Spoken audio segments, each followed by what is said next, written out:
Hello everyone, Char S. Creating Company. Today I thought I'd talk about something that has been very useful for me throughout the years, and I discovered it quite by accident one time. Oh goodness, back in probably 2000, maybe 2001, and it's called EFT. Now, for those of you who don't know what EFT is, it's a technique that works on the meridians of your body and helps release, by tapping, emotional upheaval that may be stuck within your body. And you use certain tapping motions to release it. How can that be possible? Well, I used to think the same thing until it worked for me. And so that opened a whole new door to my health and wellness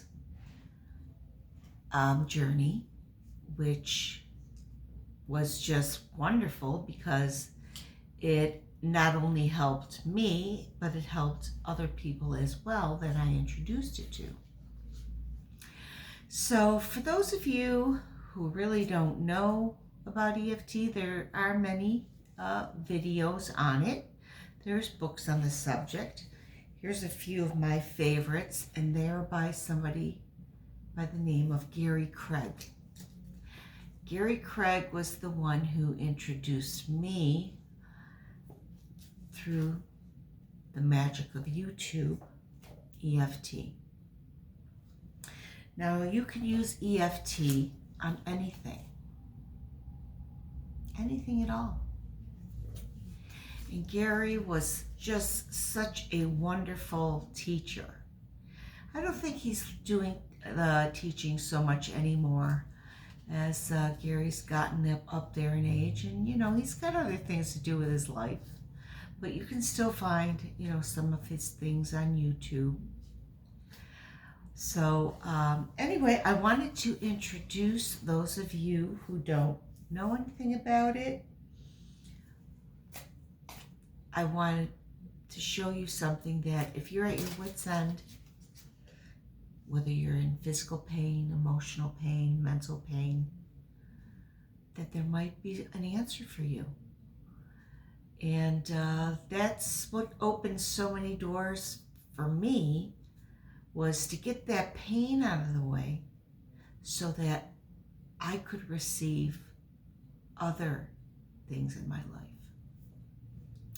And the law of attraction worked better for me. The law of assumption worked better for me. I was able to manifest things. And, it still works for me. Life goes on, things happen, and we have to kind of keep on top of what emotional bondage can be like. I mean, it can strangle you. It can hold you hostage, prisoner. And sometimes you just are at your wit's end and you don't know what else to do.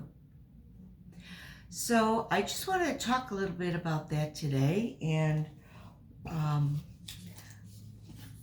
I mentioned Gary Craig, and one of the things too that this book in particular, a lot of people have is PTSD, which is post-traumatic stress disorder. And people who've been in the military and seen awful things, or first responders, or children who are now adults, they may have experienced traumatic things as children. Even children can use this if they've got books on the subject. I have one as well, that working with children and young people. And it works wonders, because it's working on certain meridians and the energy that gets trapped in our body, and we release it by certain words we say, certain motions we use, and it's called tapping. And if you, like I said, if you search around the internet, you can see there's different videos on it, people showing you or talking to you about how it works. So for me, I can give you a quick rundown, really quick, and show you exactly how it starts. So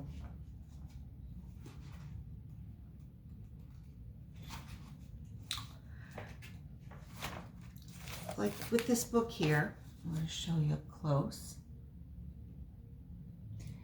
It shows you little dots, and those are some of the meridians that are being used. Okay, we have the eyebrow point right here. Okay, we have the side of the eye point. We have the under eye point. We have under the nose point, under the chin point. We also have the collarbone point, okay? And we also have, you can do the under your arm point if you like, which a lot of people do as well. So we got, there's your collarbone, okay? And your under your arm point, which shows here. And some people are, you know, right above, right in the chest bone area. And then even on your hands, there are certain points, like the thumb point. And then there's the index finger point, the middle finger point, and the pinky. And then we have the side of the hand. Okay. So, and in here it describes the side of the hand. They call that the karate chop point. All right. What they mean by that is that whenever you're starting, you just tap that part of your hand and you say a little mantra or a little saying. And one of the ones that I was taught was, even though, and whatever the thing is that's bothering you, let's say, even though I have a headache today, I fully accept who I am. You do that 3 times. Again, you tap here at the same time you're saying, even though I have this horrible headache today, I fully accept who I am. Then you do that, like I said, 3 times. And then you go to your point right here where the eyebrow is close to the to your forehead. And again, you go, and you might say, this headache, this headache, this headache. You just might keep saying, this headache, this headache. My husband's angry. And then on your collarbone. And then again, saying the same thing, this headache. And then under your arm. If you want, you could tap here on your chest bone, right above your chest, right in the center between your collarbone and your actual chest area. And you do a set of 3 of those. This, this, this, this, this, this, this, this. You do that 3 times. Take a deep breath. And you think about, how do you feel? And let me back up a minute. Before you do the karate chop, you want to ask yourself, from a scale from 1 to 10, where am I with this pain? Is my pain a 1, low, or is my pain a 10, raging? Is my emotional pain a 3 or a 5, or is it 9 or 10? Okay, so then when you go through your first set. Like I said, take a deep breath. You might want to take a drink. You might want to do a little stretch. Ask and try to see what it feels like. Did it go down at all? Did it go from like an 8 to maybe a 7 or a 6? Okay, then you do another round. And you might throw in this, this pain. I still have this headache pain, and just keep saying something pertaining to what you're feeling. I really want it to go away. I really am annoyed with this pain. Whatever, you could do this, and just again, a round of 3. Then again, reevaluate. Where am I? Did it go from a 4 to a 2? Or did it go from a 10 to a 7? Where are you in that emotional or physical pain? All right. If it's not a 1 or less, keep going. And don't be surprised if something else comes up. But you can work on that later. You might want to make a note. Oh, what else came up that I might want to work on? So then you do your 3rd round.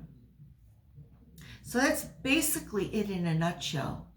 You can do it anytime, any place. Might not want to do it on a crowded bus, but if you're somebody who don't care what anybody else is thinking, hey, you might teach them a thing or two. But what I'm trying to say is you can do it anywhere.